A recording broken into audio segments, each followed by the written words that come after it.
आज का हमारा टॉपिक है, विषय है उपसर्ग। तो ये जो विषय है ये 6वीं कक्षा से लेकर के 9वीं कक्षा तक के लिए महत्वपूर्ण है।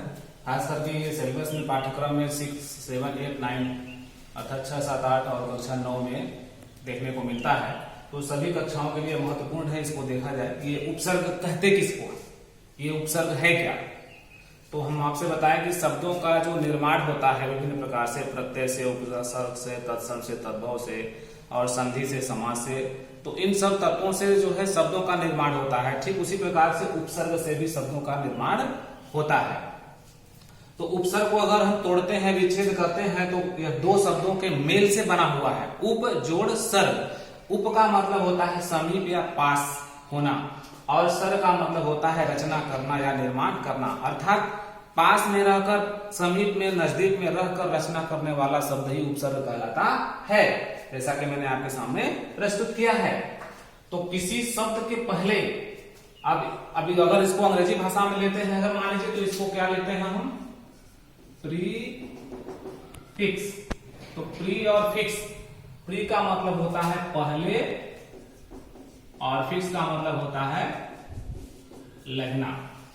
तो प्रीफिक्स दो शब्दों के मेल से बना हुआ जो है शब्द है पहले लगना, अर्थात यह स्पष्ट हो गया कि उपसर्ग किसी शब्द के पहले लगता है। इसकी परिभाषा है कि ऐसे शब्दांश जो किसी शब्द के पहले लग करके उसके अर्थ में परिवर्तन ला दे या विशेषता उत्पन्न कर दे, उसे हम उपसर्ग कहते हैं। तो परिभाषा और अर्थ को आप समझ गए होंगे कि यह शब्दांश होता है, यह कोई शब्द नहीं होता है, शब्दों का अंश होता है जो किसी शब्द में लग करके अर्थ बदल देता है। अर्थात उस शब्द का कुछ न कुछ अर्थ होता है, लेकिन जब जो जुड़ता है तो दूसरा अर्थ बन जाता है। जैसे अभी आप देखिए, मान लीजिए एक शब्द लिखा हुआ है मान।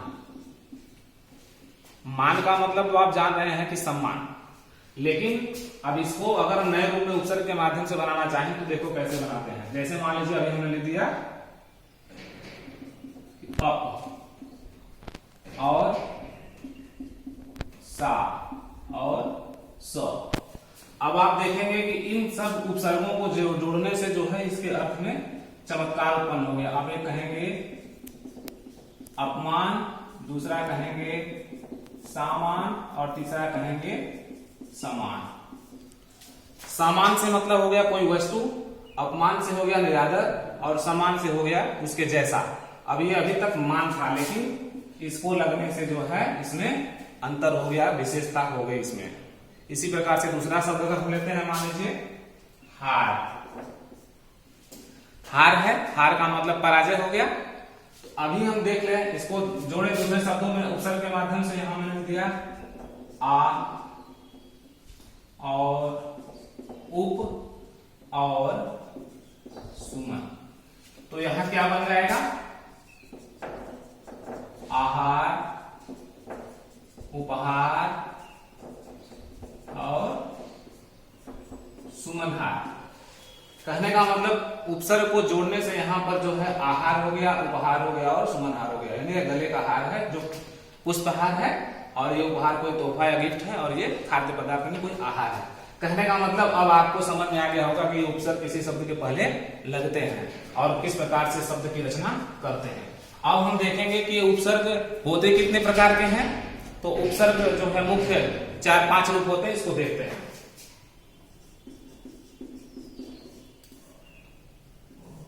उपसर्ग के भेद, एक होता है पहला संस्कृत के उपसर्ग, दूसरा हिंदी के उपसर्ग, और तीसरा है उर्दू फारसी के उपसर्ग, और चौथा है संस्कृत के अव्यय,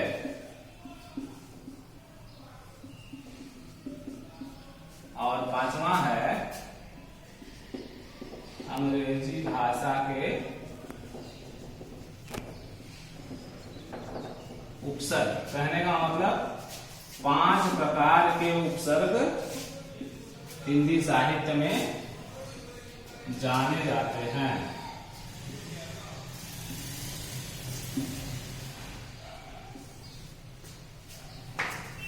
अब आपको हम बताएं कि हिंदी साहित्य में देसी और विदेशी, संस्कृत और हिंदी तमाम शब्दों को जो है गणना करना, काउंटिंग करना, ये जो है मुश्किल है, अनंत है। इसलिए सबका जो है उदाहरण देना ये मुश्किल हो जाएगा। इससे बेहतर होगा कि हम इन उदाहरण को समझ जाएं, तो हम हजारों और करोड़ों जो है उपसर्ग, अपने उपसर्ग के माध्यम से नए शब्दों का निर्माण कर सकते हैं। तो सबसे पहले हम देखेंगे संस्कृत के उपसर्ग।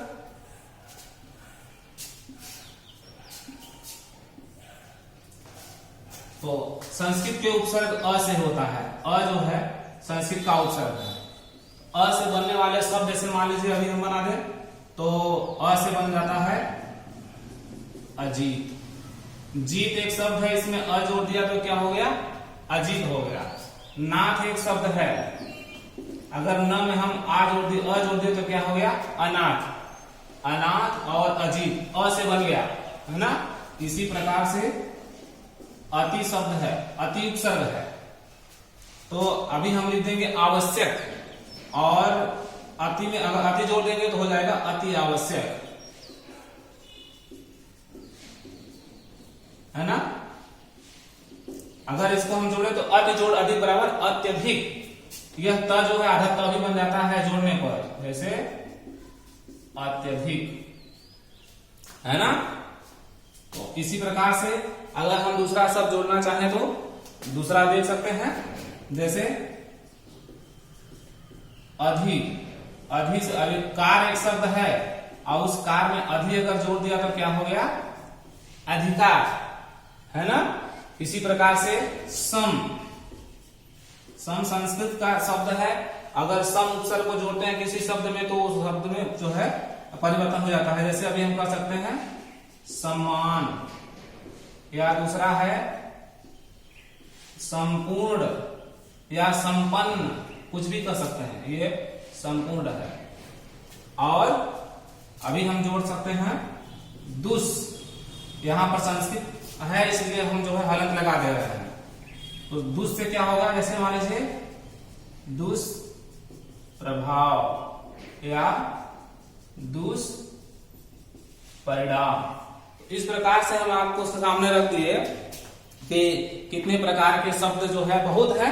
अभी निर देख लीजिए, तो निर से हो जाएगा निर्जन या निर्गुण, या अभी हम प्रति जोड़ देते हैं तो क्या हो जाएगा? प्रति से प्रत्येक या प्रतिदिन।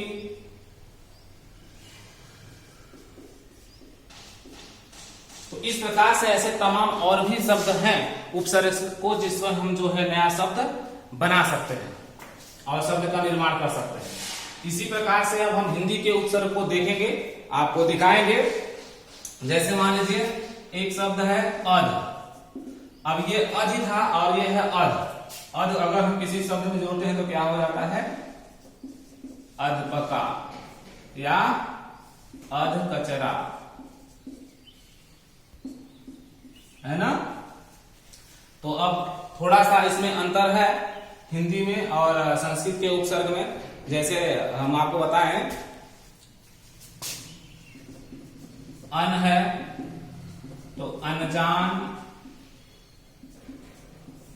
है ना। और उन से देखिए, उन से क्या हो गया? चास है, इसमें उन जोड़ दिया तो 49 हो गया। या अगर 30 कोई गिनती है, इसमें उन जोड़ दिया तो क्या हो गया? 29। तो यह जो है इस प्रकार से नए शब्द देखने को आपको मिलते हैं, किस प्रकार हम उपसर्ग पे लगाए, और उपसर्ग को लगाने के बाद जो है हमारा ये शब्द नया बन गया। जैसे अभी कु देख लीजिए, क या कु लगाने से, जैसे कु को देख लीजिए, कुपुत्र। पुत्र एक शब्द है, कु लगा दिया तो कुपुत्र हो गया। चाल एक शब्द है, अगर कु जोड़ दिया तो कुचाल हो गया, है ना। तो इसी प्रकार से स है, स अगर मान एक शब्द है, और जैसा कि मैंने आपको उदाहरण में शुरू में बताया था, स जोड़ दिया तो समान हो गया, है ना। अगर मास है और स जोड़ दिया तो क्या हो गया? समास। इस प्रकार से हिंदी साहित्य के बहुत सारे शब्द जो है आपको देखने को मिलेगा कि आप नया शब्द बना सकते हैं। जैसे बिन को देख लीजिए, भर को देख लीजिए, तो इससे हो जाएगा बिन मांगा, बिन ब्याहा, बिन चाहा कुछ कह सकते हैं, है ना। अगर ये है तो इसको कह सकते हैं भर पेट, है ना, या भर रात या भर दिन, तो कुछ भी कह सकते हैं आप। इसको जो है इन शब्दों के माध्यम से और भी जो है बना सकते हैं। अब उर्दू के उपसर्ग हम देखेंगे, तीसरे नंबर पर है उर्दू के उपसर्ग। दो हमको उम्मीद है कि आपको समझ में आ गया होगा। जैसे अभी देखिए, कम, खुश, गैर। अब देखिए, अब कम अगर लिखा हुआ है तो आप क्या बना सकते हैं, कम वक्त लिख सकते हैं, है ना, कम वक्त। या इससे और बना सकते हैं कमजोर। खुश है, खुश उपसर्ग है, तो इससे क्या बना लेंगे हम, जैसे किसी का नाम ही देख लीजिए, अगर खुश लिख दिया और खुश के साथ बू जोड़ दिया तो क्या हो गया, खुशबू, है ना। और इसी प्रकार से यहां बद अगर जोड़ देंगे तो बद भी हो जाएगा, है ना, बदबू। तो लेकिन दूसरा है, ये खुशबू है, खुश मिजाज, गैर से गैर कानूनी, है ना। और इसके साथ साथ और भी आपको देखने को मिलेगा, जैसे मान लीजिए दर ना बर, दर ना बर। अब यहां पर कर सकते हैं दर किनार। किनार एक शब्द है, दर जोड़ दिया तो क्या हो गया, दर किनार हो गया। इसी तरह से और जोड़ सकते हैं दर असल, है ना। अब ना है तो ना से अगर हम समझ एक शब्द जानते हैं और ना जोड़ दिया तो क्या हो गया, ना समझ, है ना। या ना जोड़ दिया और यहां मंजूर, मंजूर एक शब्द है, और अगर इसमें हमने ना जोड़ दिया तो यह परिवर्तित हो गया, ना मंजूर। बद, अगर बद है तो बद में हम बू जोड़ दिए तो क्या हो गया, बदबू, है ना। और यहां पर बद, नाम में अगर बद जोड़ दिया तो क्या हो गया, बदनाम हो गया। इस प्रकार मैंने आपको बताया कि तमाम शब्द हैं और तमाम शब्दों को एक साथ जो है बताना ये जो है वाजिब नहीं है, और ना तो इतना समय है। अभी मान लीजिए ला एक शब्द है, तो ला को हम जोड़ देंगे, इलाज एक शब्द है, ला उसमें जोड़ देंगे, जैसे क्या हो जाएगा, ला इलाज, है ना। अब आइए, तो इस प्रकार से और भी शब्द आप जो है जोड़ सकते हैं। संस्कृत के अव्यय, ऐसे शब्द संस्कृत के जो हिंदी भाषा में प्रयुक्त किए जाते हैं, अव्यय जिनका व्यय नहीं होता उसे हम अव्यय कहते हैं, जो कभी किसी परिस्थिति में समाप्त नहीं होता। वो हिंदी साहित्य में आपको देखने को मिलता है, जो किसी भी परिस्थिति में बदलता नहीं। आपको संधि में बताया था, विसर्ग संधि में, कि वो विसर्ग होने के बावजूद भी बदलता नहीं। जैसे अभी हम आपको दिखाएं, प्रातः अगर एक उपसर्ग है, अगर इसको हम काल में जोड़ देते हैं तो क्या हो जाता है, प्रातः काल, है ना। अगर करण एक शब्द है, अगर हम अंतः जोड़ देते हैं तो क्या हो जाता है, अंतः करण या अंतः पूर्व। तो ये जो है संस्कृत के ऐसे अव्यय हैं जो किसी भी परिस्थिति में बदलते ही नहीं, ज्यों का त्यों रहते हैं, शब्दों के पहले जुड़ जाते हैं। जैसे अलंग हो गया एक शब्द, अलंग है, इसको हम अगर यहां जोड़ दिए तो क्या बन जाता है, अलंकार। तो ये कार एक शब्द है, गाड़ी मोटर, अगर इसमें अलंग जुड़ गया तो ये अलंकार हो गया, है ना। तो इसी प्रकार से चिर एक शब्द है, अगर चिर को हम जोड़ देते हैं, जैसे काल एक शब्द है, काल मतलब समय, अगर इसमें हम चिर जोड़ दिया तो क्या हो गया, चिरकाल, मतलब बहुत दिनों से, अर्थात ये जो है देखने को मिला कि नया शब्द बन गया, है ना। इसी प्रकार से पुनः है, पुनः और स्व।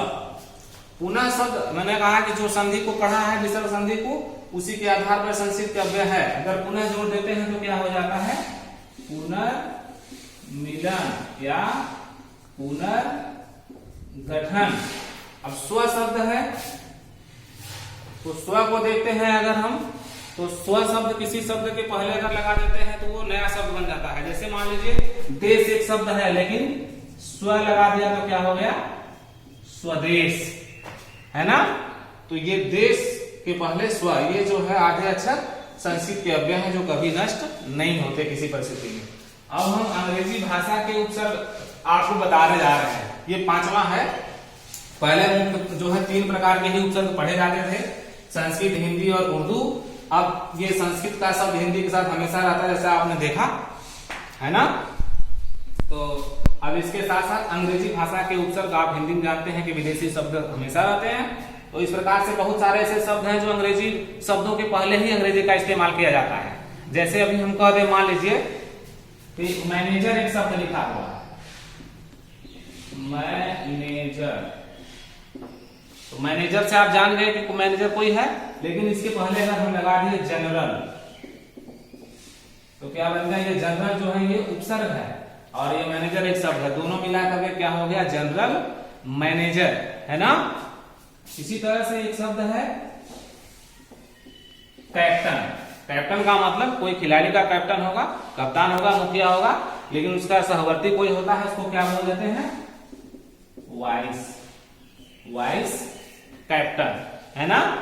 एक शब्द है इंजीनियर। ये इंजीनियर शब्द है, लेकिन जैसे ही हम यहां पर जूनियर लिख देते हैं तो ये शब्द बदल जाता है। ये छोटा इंजीनियर है ना, जूनियर इंजीनियर। तो ये जो पहले का शब्द है ये उपसर्ग है, और ये जो शब्द बाद में है ये क्या है, ये शब्द है।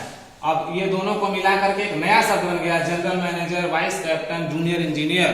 इस प्रकार से ये उपसर्ग देखने को मिला। अभी एक शब्द मान लीजिए हम मिनिस्टर को रख देते हैं।